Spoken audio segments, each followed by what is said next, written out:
E, Reinaldo, pelo menos 7 tribunais ignoraram a decisão do STF que restringiu os penduricalhos e pagaram a magistrados salários acima dos limites estabelecidos pela Corte. Isso segundo a Folha de São Paulo.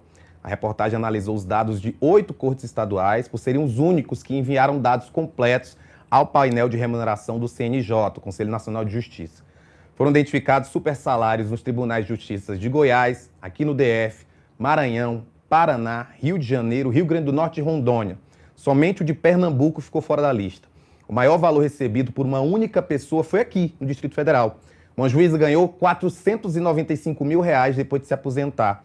O salário foi turbinado por verbas referentes à indenização por férias não usufruídas. O descumprimento ocorreu com base em resolução do CNJ, do Conselho Nacional do Ministério Público e do CNJ, órgãos de controle do Judiciário e do Ministério Público.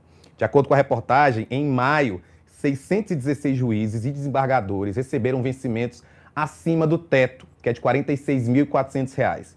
E vale lembrar que naquele mês estava em vigor a decisão do Supremo que barrou os adicionais como auxílio alimentação, moradia e indenização por acervo e criou um novo limite para esses vencimentos. Pela regra do tribunal, os salários poderiam chegar no máximo a R$ 78.800 diante aí de certas condições, tá? E o drible na decisão do Supremo ocorreu, de acordo com os tribunais, seguindo aí uma decisão administrativa conjunta do Conselho Nacional e do Conselho Nacional de Justiça, o órgão comandado pelo ministro Edson Fachin, que também preside o STF. E a resolução foi aprovada por unanimidade em abril, recriou parte desses penduricalhos extintos e abriu brechas para que as verbas ultrapassem o limite estabelecido pelo Supremo. Da lista de 11 itens, os únicos benefícios que têm limite explícito previsto na resolução são a gratificação por acúmulo de função e por exercício em comarcas de difícil provimento. E juntos esses benefícios não vão poder ultrapassar 35% do subsídio do magistrado. E parcelas extintas na decisão de março do STF foram substituídas por outras verbas na resolução conjunta. A assistência pré-escolar, por exemplo, se tornou aí uma gratificação de proteção à primeira infância e à maternidade. Olha, é uma esculhambação, até porque a votação tinha acontecido e venceu ali, como não dava, havia ali todo um emaranhado legal que não dava para manter a decisão original do Dino, mas aí se tomou uma decisão, liberaram-se alguns penduricalhos passados, mas de maneira mais restrita. Aí o que se fez foi miseravelmente driblar a própria decisão do Supremo. É inaceitável, né? Porque, infelizmente, envolve, né, uma parte do judiciário que claramente atua em favor de privilégios e de privilégios que são inaceitáveis, né? Injustificáveis.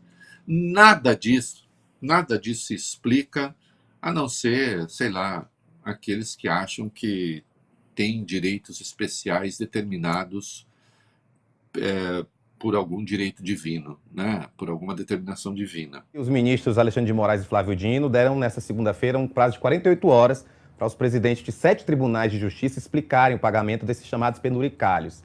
As medidas foram tomadas em reação aos casos que a gente acabou de falar.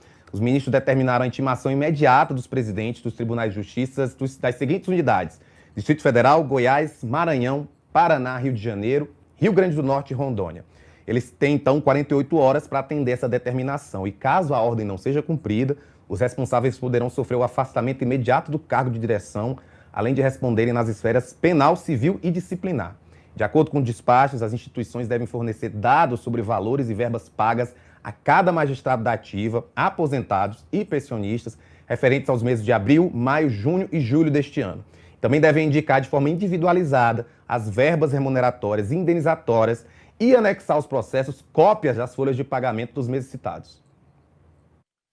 Olha, ou se age de forma muito dura e ainda que se possa, sei lá, abrir uma crise com aquele tribunal, ou é o Supremo que se desmoraliza, também, nesse caso. Né? Porque isso é uma farra inaceitável. Olha aqui, Rafael, eu sou muito cru nessas coisas. Eu acho que juiz, desembargador, não sei o quê, os caras têm todo o direito de querer ganhar muito bem e falar assim, a carreira judicial não está pagando nada. Querido, vai ser advogado, abre uma banca de advocacia, vá ganhar mais. Sim, há advogados que ganham muito mais do que isso, mas também advogados que ganham muito menos, mas é claro que eles estão de olho naqueles que ganham muito mais. E ninguém, cara, ninguém está impedido de buscar iniciativa privada. Hã? Eu posso até achar que se o juiz ganhasse o teto constitucional apenas, e tendo ele de ser o melhor, e sendo isso o topo da carreira, e tendo de ser o melhor profissional, o mais preparado, mas eu posso até achar que é pouco.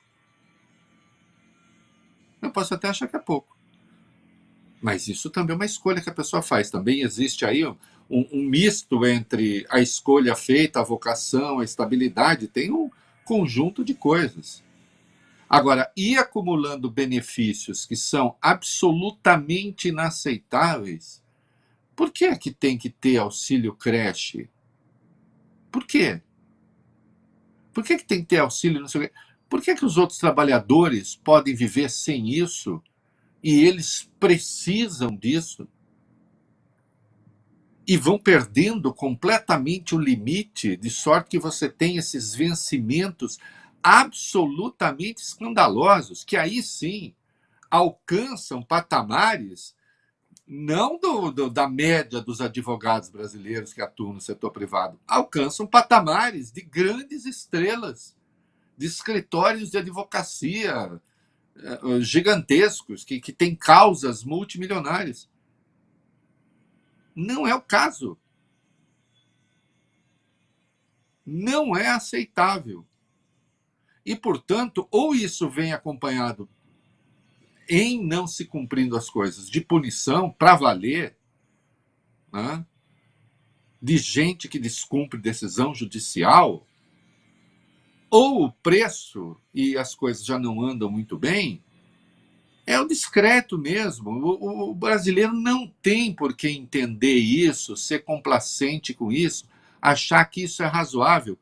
Isso não é razoável. Isso tem que acabar. Ponto final.